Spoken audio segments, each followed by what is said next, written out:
উফ, এইবার এমন একটা দাও মারবো না যে কৃষ্ণচন্দ্র কেঁদে কুল পাবে না। কিন্তু সেটা একমাত্র সফল হবে যদি কৃষ্ণনগরের মন্ত্রী আমাদের পাশে থাকে। আরে ও তো মোহর ছাড়া আর কিছুই চেনে না। ওকে খবর দিয়েছি এক্ষুনি এলো বলে।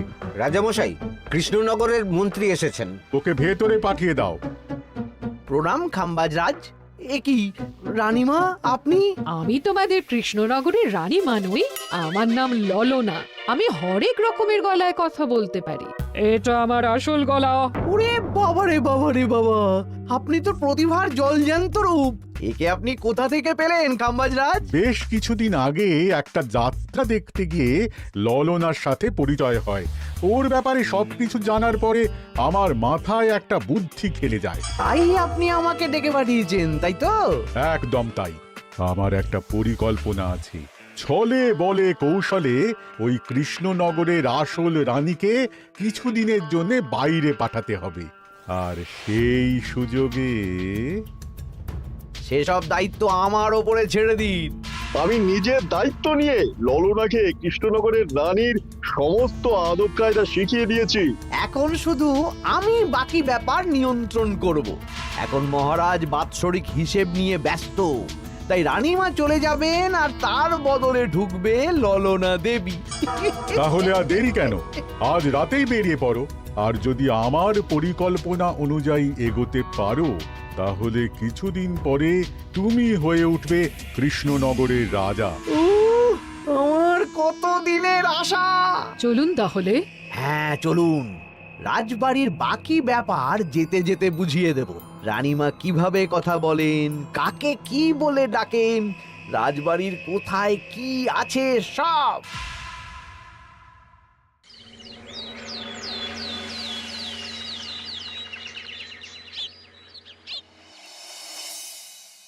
কি গো গিন্নি, জ্বরটা নেমেছে?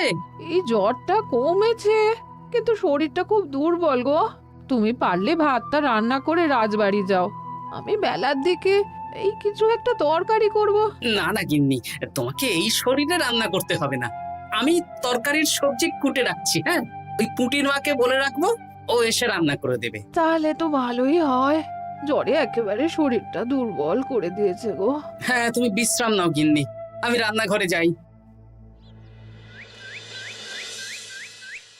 কি গোপাল আজকে এখনো এলো না? ও কোনোদিন সময় এসেছে মহারাজ? ওকে তাড়িয়ে আপনি একটা কাককে রাজসভায় রাখলেও সে সময়ে আসবে। আসলে গোপালের গিন্নির খুব জ্বর, আমি দেখে এসেছি। তাই হয়তো ওর গিন্নির সেবা শুশ্রূষা করতে গিয়ে গোপালের দেরি হচ্ছে। তোমাকে আর গোপালের হয়ে কাসুন্দি গাইতে হবে না। এই তোমরা থামো তো। একটু দেরি হয়ে গেল মহারাজ। আসলে গিন্নির খুব জ্বর, তাই কিছুটা রান্না করে এলাম। আচ্ছা আচ্ছা আচ্ছা, তা এখন তোমার গিন্নির শরীর কেমন আছে? আগের থেকে ভালো আছে মহারাজ, জ্বরটা কমেছে, কিন্তু শরীর খুব দুর্বল। বেশ বেশ, একটু যত্নআত্তি করো। যাই হোক, আজকে সারা বছরের খরচের হিসেব আর আগামী অর্থনৈতিক বছরের প্রকল্প নিয়ে আলোচনা হবে। আলোচনা শুরু করা হোক। বিগত অর্থনৈতিক বছরে বিভিন্ন খাতে মোট খরচ হয়েছে 15,700 মোহর, আর বিভিন্ন কর বাবদ উপার্জন হয়েছে 22,000 মোহর। তাহলে তো মহারাজ ভালোই লাভ হয়েছে। এবার আমাদের দিকে একটু নয়ন মেলে তাকালেই হয়। সেসব তো দেখবই, কিন্তু তার আগে আমি মন্ত্রীর সাথে বিগত বছরের সব খরচ নিয়ে হিসেবে বসবো। হ্যাঁ, বেশিরভাগ দায়িত্ব তো মন্ত্রীমশাইয়ের কাঁধেই থাকে, তাই উনি কোনো হিসেবে জল দিয়েছেন কিনা সেটাও পরখ করে নেওয়া যাবে। এত কাজের চাপ যাচ্ছে কদিন, শান্তিতে ঘুমোতেও পাচ্ছি না। মন্ত্রী, তুমি আজ বিকেলে রাজবাড়িতে চলে এসো। বিগত অর্থনৈতিক বছরের হিসেবগুলো একবার দুজনে বসে মিলিয়ে নেব। আচ্ছা মহারাজ, যা করার তাড়াতাড়ি করে নিতে হবে। এখন দেরি করলেই এই বছরের প্রকল্পগুলো শুরু করতে দেরি হয়ে যাবে। মহারাজের জয় হোক। বলো প্রহরী, তুমি কি কিছু বলবে? মহারাজ, একজন কালো চাদর মুড়ি দেওয়ার লোক এলেন আর আমার হাতে এই চিঠিটা ধরিয়ে দিয়ে চলে গেলেন। এই গরমে চাদর মুড়ি? অদ্ভুত লোকটা, কি রে বাবা? সর্বনাশ! কি হলো? তোমাদের রানীমার জ্যাঠামশাই খুব অসুস্থ, তাই পরিবারের সবার সাথে দেখা করতে চান। ও মা গো, আজ সভা এখানেই শেষ। এইবার শুরু হবে আসল খেলা। কি বলছেন মহারাজ? হ্যাঁ রানী, আমাকে এক্ষুনি জ্যাঠামশাইয়ের কাছে যাওয়ার বন্দোবস্ত করে দিন মহারাজ। কিন্তু রানী, তোমার জ্যাঠামশাইয়ের বাড়ি কৃষ্ণনগর থেকে ঘোড়ার গাড়িতে গেলেও তো 1.5 দিন সময় লেগে যাবে। এদিকে আমার এত কাজের চাপ। আপনি বরং কয়েকদিন পরে আসুন, আমাকে এক্ষুনি যেতে হবে মহারাজ। বেশ বেশ, আমি তোমার যাওয়ার ব্যবস্থা করছি। সাবধানে যেও রানী, আমি 2-3 দিনের মধ্যেই আসছি।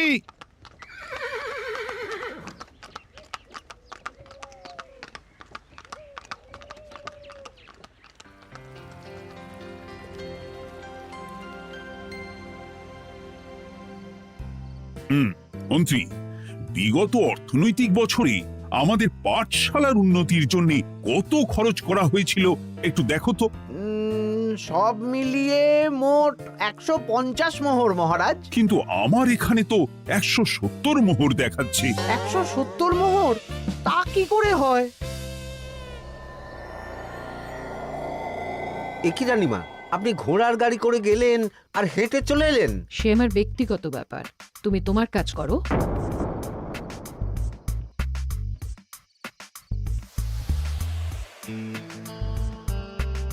এ কি রানী, তুমি চলে এলে? আমার শরীরটা খুব একটা ভালো লাগছে না মহারাজ, পেটটা কামড়াচ্ছে, তাই সহিশকে বললাম ঘোড়ার গাড়ি নিয়ে জ্যাঠামশাইকে দেখে আসতে, আর আমি বাড়ি চলে এলাম। ও, সহিশ এসে খবর দেবে, তারপর আমি আর আপনি দুজনে একসাথে যাব। বেশ বেশ, ঠিক আছে রানী, তুমি বিশ্রাম নাও। বিশ্রাম না, আমি একটু স্নান ঘরে যাব, পেটটা কেমন মোচড় দিচ্ছে। মহারাজ কিছুই বুঝতে পারেনি, মজা জমবে।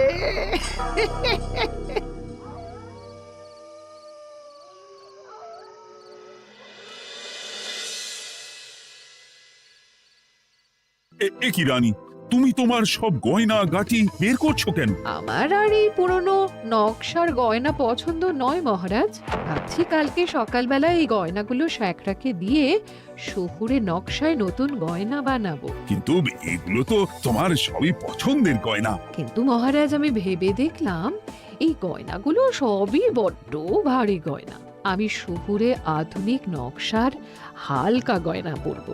এমনিতেই জ্যাঠামশাইয়ের শরীরটা ভালো নেই, মনটাও ভালো নেই, ও, পেটটা কেমন মোচড় দিচ্ছে, আমি আরেকবার স্নান ঘরে যাব।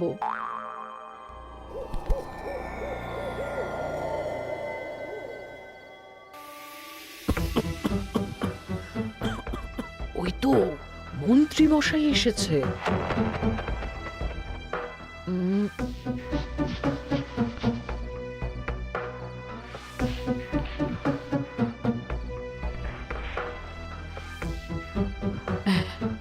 এই রাজ্যে গোপাল আমার শত্রু, কালকে থেকে গোপালকে খাটাবে।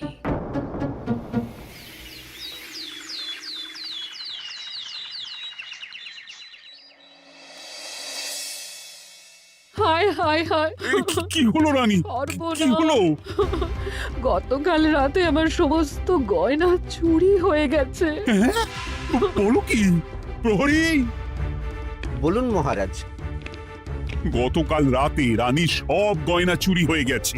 তুমি আরেকজনকে নিয়ে এক্ষুনি খোঁজ করা শুরু করো। যথাজ্ঞা মহারাজ।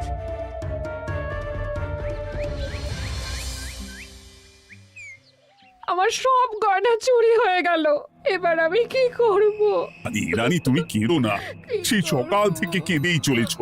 আমি তো প্রহরীকে খোঁজ করতে পাঠিয়েছি। এই সব প্রহরী কর্মচারী কাউকে বিশ্বাস হয় না আমার, আজ থেকে সবাইকে ছুটি দিয়ে দেব। কি বলছো তুমি? সবাইকে ছুটি দিয়ে দিলে রাজবাড়ির কাজ কে করবে? কেন? আমাদের সবচেয়ে বিশ্বাসযোগ্য সভাসদ গোপাল আজ থেকে রাজবাড়ির সব কাজ গোপাল করবে। কি বলছো? আপনি কি বলতে চাইছেন? গোপাল বিশ্বাসযোগ্য না? হ্যাঁ, গোপাল আমার সবচেয়ে প্রিয়, ওর চেয়ে বিশ্বাসযোগ্য আর কেউ নেই। কিন্তু কোনো কিন্তু না, বলবেন আপনার আদেশ। এক্ষুনি গোপালকে ডেকে পাঠান। যেমন তোমার ইচ্ছে। গোপাল, গতকাল রাতে রানীর সব গয়না চুরি হয়ে গেছে, তাও আবার ঘরের ভেতর থেকে। আমি চাই তোমার মতো বিশ্বাসযোগ্য লোকই রাজবাড়ির সমস্ত কাজ করুক।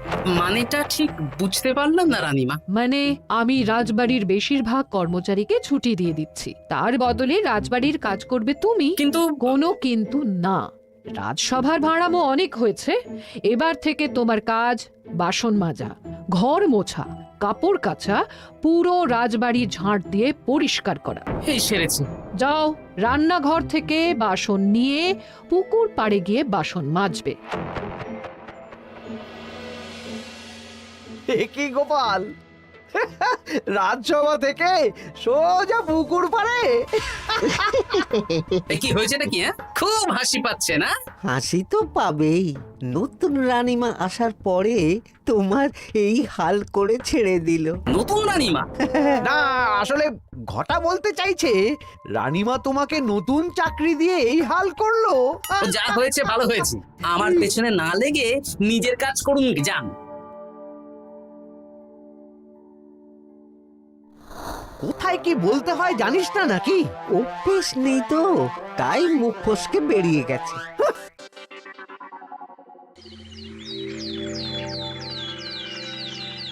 রাজ্যে চোরের উপদ্রব বেড়ে গেছে, তাই আমরা কিভাবে চোরের উপদ্রব কমানো যায় সেই নিয়ে আজকে একটা আলোচনা করব। কিন্তু মহারাজ, রাজসভায় এখনো তো সবাই আসেনি।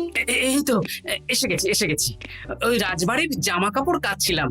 এ কি, গোপাল এখন রাজবাড়ির জামা কাপড় কাচে? হ্যাঁ, সেসব করতে গিয়ে আমার নিজের জামা কাপড়ই ভিজে গেল, তাই বদলে এলাম। মহারাজ, রানীমা ঘোড়ার গাড়ি করে এসেছেন। মানেটা কি?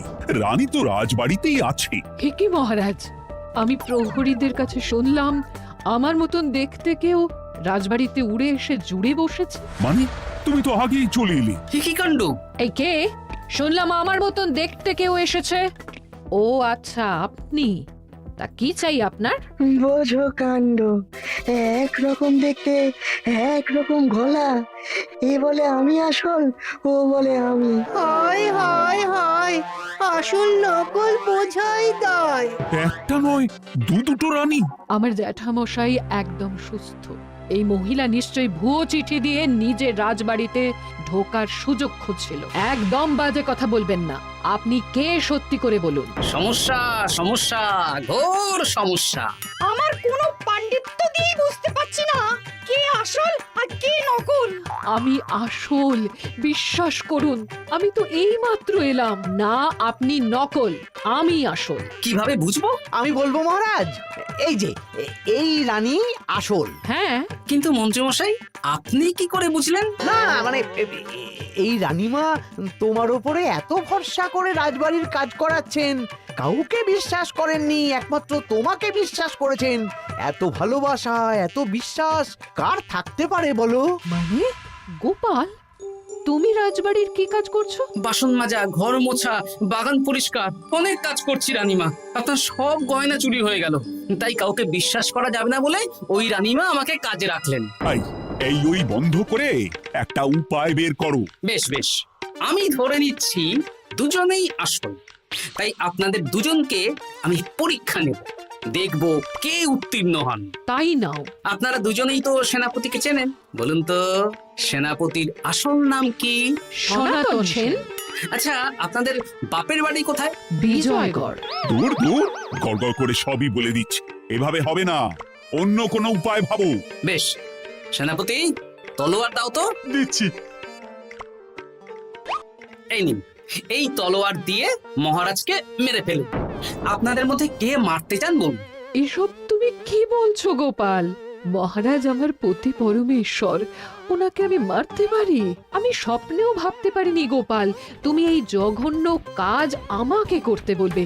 আমি নিজের প্রাণের আহুতি দিতে পারি, কিন্তু মহারাজের গায়ে একটা আঁচড়ও দিতে পারবো না। উফ, খাম্বাজরাজ বেছে বেছে এক ধুরন্ধর নারীকে পাঠিয়েছেন, কোনো জবাব নেই। আমি বুঝতে পারছি না মহারাজ, এনাদের হাবভাব, কথাবার্তা, রূপ সবই একরকম। তবে যিনি ঘোড়ার গাড়ি চেপে এখন ফিরলেন, তিনি আসল হলেও হতে পারেন। আমি আসল, বিশ্বাস করুন। বললেই হলো? আসল হলে প্রমাণ করুন। বেশ, আজকে আর মাথায় কিছু আসছে না। আমি কাল আসব। ততক্ষণ আপনারা দুজনে রাজবাড়ির দুটো ঘরে থাকুন। কি ছকমারিতে পড়লাম রে বাবা।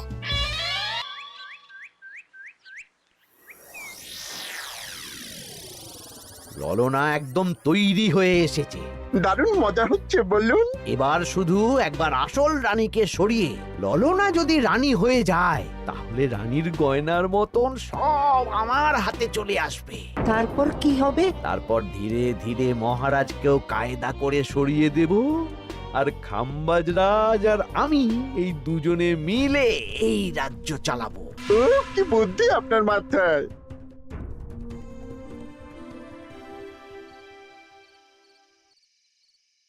বলছি শোনো না, আমার শাড়িটা একটু ছিঁড়ে গেছে গো। তুমি বাজার থেকে কালকে আমার জন্য একটা শাড়ি নিয়ে আসতে পারবে? হ্যাঁ, আচ্ছা বেশ, নিয়ে আসবো শাড়ি।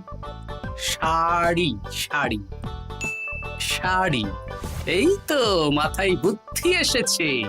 কাল নয়, আজকেই। গোপাল, তুমি কিছু ভাবতে পারলে? মহারাজ, আপনার দুই রানীকে ডাকুন। আমার তো একটাই রানী। ওই হলো মহারাজ, আসল নকল দুজনকেই ডাকুন। কই গো, একটু বাইরে এসো। বলুন মহারাজ, আপনি ডাকছেন? আচ্ছা, আমি দুটো শাড়ি নিয়ে এসেছি, লাল শাড়ি আর নীল শাড়ি। এই দুটোই মন্ত্রপুত শাড়ি, এক সিদ্ধ পুরুষ দিয়েছেন। কে তিনি? না, সেসব এখন বলা যাবে না, তবে এই শাড়ি দুটো একটা একটা করে ওনাদের দিয়ে দিন। এবার আমি এই শাড়ির বিশেষত্ব বলি। হ্যাঁ বলো গোপাল, বলো। আপনারা দুজনেই আজ রাতে এই শাড়িটা পরবেন, সারা রাত পরে থাকবেন। এই শাড়িগুলো 12 হাত মাপের শাড়ি। আগামীকাল সূর্যোদয় হওয়ার পরে যার শাড়ি 4 হাত কমবে সেই হবে আসল রানী। আচ্ছা বেশ, তাহলে তোমরা দুজনেই এই শাড়ি পরে থাক। কাল সকাল সকাল রাজসভা বসবে, তখন তোমাদের শাড়ি গোপালের কাছে জমা দিও। আচ্ছা।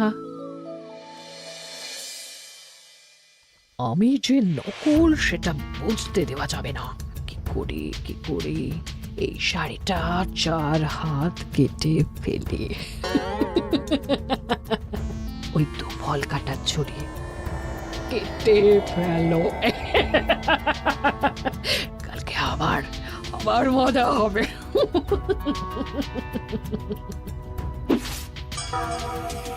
হে ঠাকুর, রক্ষা করো ঠাকুর, আমার শাড়িটা যেন 4 হাত কমে যায়।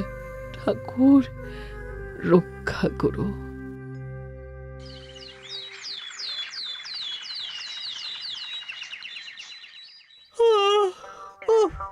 এত সকাল সকাল রাজসভা, দূর, ভালো করে ঘুমটাও হলো না। আমি তো ঘুমোইনি, চিন্তায় ঘুমই আসেনি।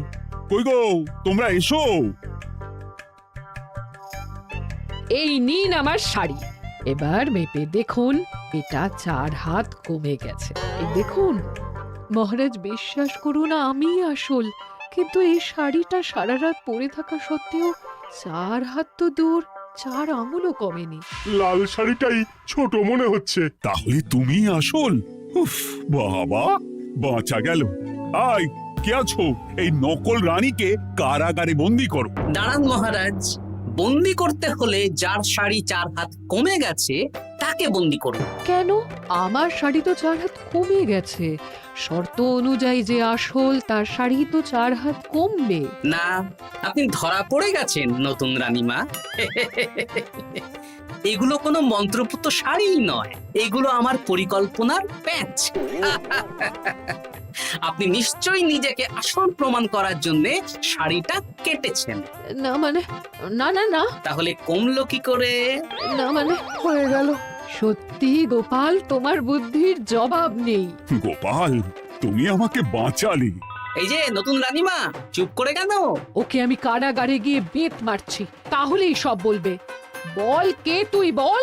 আসলে মানে আমার নাম ললনা। আমি যাত্রাপালা করি, অনেক রকম গলায় কথা বলতে পারি। কদিন আগে খাম্বাজ রাজ আর এই মন্ত্রী মশাই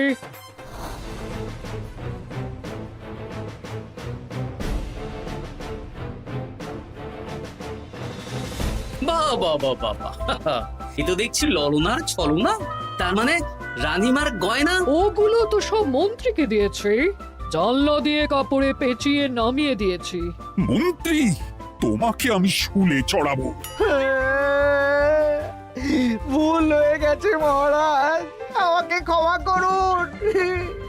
প্রাণে মারবেন না, সব গয়না ফেরত দিয়ে দেবো মহারাজ। তুমি শত্রু রাজ্যের প্ররোচনায় এত বড় ক্ষতি করতে চেয়েছিলে? ক্ষমা করুন মহারাজ, ক্ষমা করুন। সেনাপতি, মন্ত্রীকে 1000 বার বেত্রাঘাত করো। আর এই ললনার কি হবে? আমি অনেক দিন ধরে বাড়িতে একটা কাজ করার লোক খুঁজছি, ওনাকেই পাঠিয়ে দিন। আমার গিন্নি শুয়ে বসে থাকবে আর উনি খাটবেন। নয়, হ্যাঁ, ললনার ছলনা ভেস্তে গেল।